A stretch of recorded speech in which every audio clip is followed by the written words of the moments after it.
I would not want to say that Hercules was run off his feet just yet, but he was very busy. Word had gotten out that the Hercules Detective Agency was open for business. Business was booming. Hercules, a tall, muscular demigod with dark hair, beard, and dark eyes, always wore full ancient Greek armor, was not at all surprised at the knock on his door. He and Tor had just finished a late supper. Tor, the Minotaur. Hercules had rescued from the terrible maze on the island of Crete, was built like a man and dressed like a man, but he had the head of a bull and was rather intimidating. He mostly hid from people, concerned he might frighten them. The half-god Hercules and the formidable-looking Minotaur had become best friends. Hercules had even built a hut for the misunderstood Minotaur behind his home. The two friends had shared many adventures already. As Hercules had soon learned, it never hurt to have a Minotaur around when facing dangerous monsters. "Herc," shouted his good friend Icarus, "open up!" Hercules opened his door with a welcoming smile. Icarus stopped dead at the sight of the Minotaur sitting by the fire. His eyes widened in astonishment. "He's here," gasped Icarus. Hercules quickly said, "This is my good friend Minotaur. Minotaur Icarus, Icarus Minotaur." With introductions out of the way, Hercules asked, "What's going on?" "I can't believe he's here." Icarus's jaw dropped. "Everyone on the island is looking for him. They have pitchforks and hammers and bows and arrows. The monster escaped from the maze somehow, and the king blames my father." "I assure you," the Minotaur huffed, lowering his horns, "I am not a monster." Icarus did not know how to respond to that and decided to stay silent. Instead, he paced to the far side of the room, putting as much distance as possible between himself and the Minotaur before quickly turning back to face Hercules. "Herc, you know Daedalus, my father?" "I certainly do," snarled the Minotaur. "He built my cage, an impenetrable maze of twisted olive trees and sharp, pointy brambles. I hate your father." The Minotaur shuddered. I'm really sorry, but that's what he does. He invents things. My father has probably invented more devices than any other inventor in the entire world. Some even work. That's why I'm here. Herc, you've got to help me. My father is a prisoner. He's being held on the island of Crete against his will."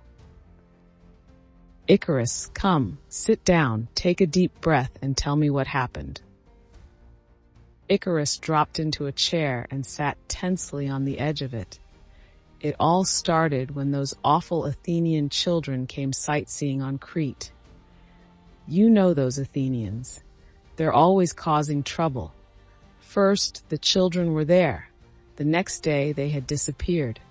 Everyone thought they might have wandered into the maze and been eaten by the horrible monster."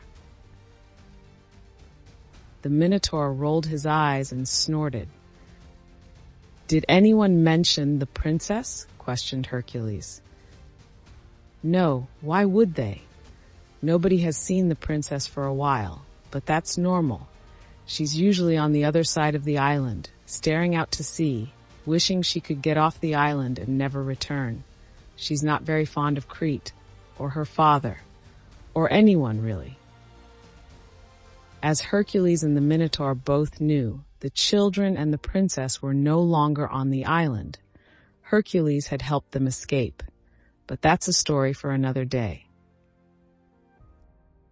Icarus explained, "My father and I have been prisoners on Crete ever since the children disappeared.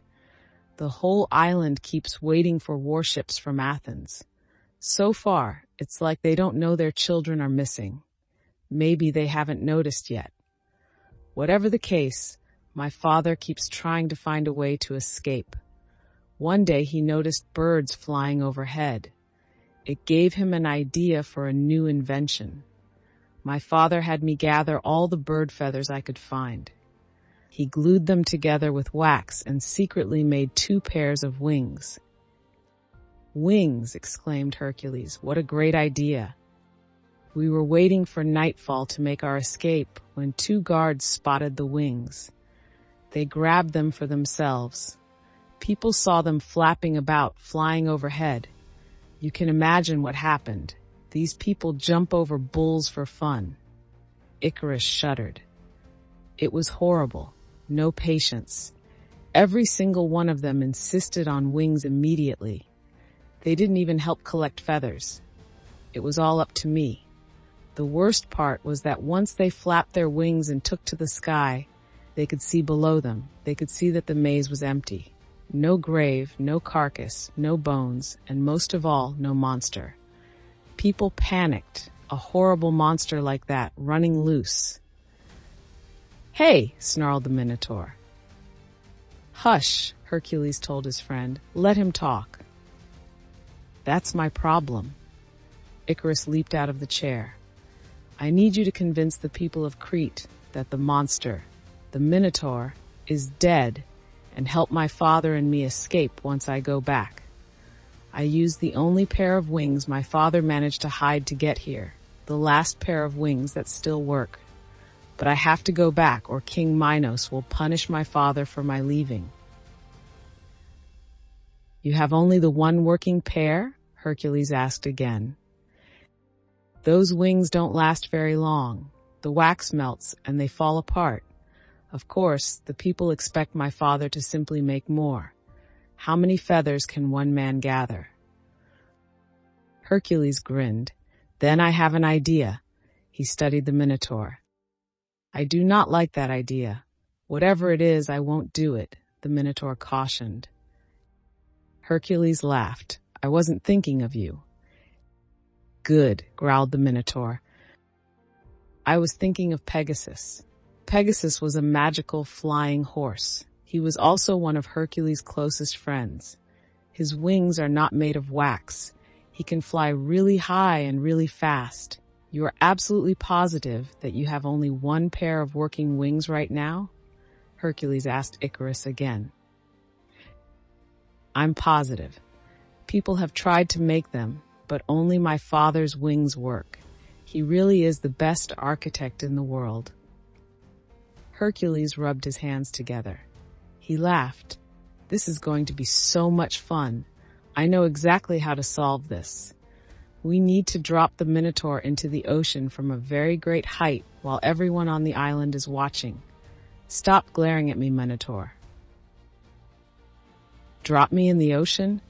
From a very great height in shark-infested waters?" the Minotaur shrieked. "It would kill me."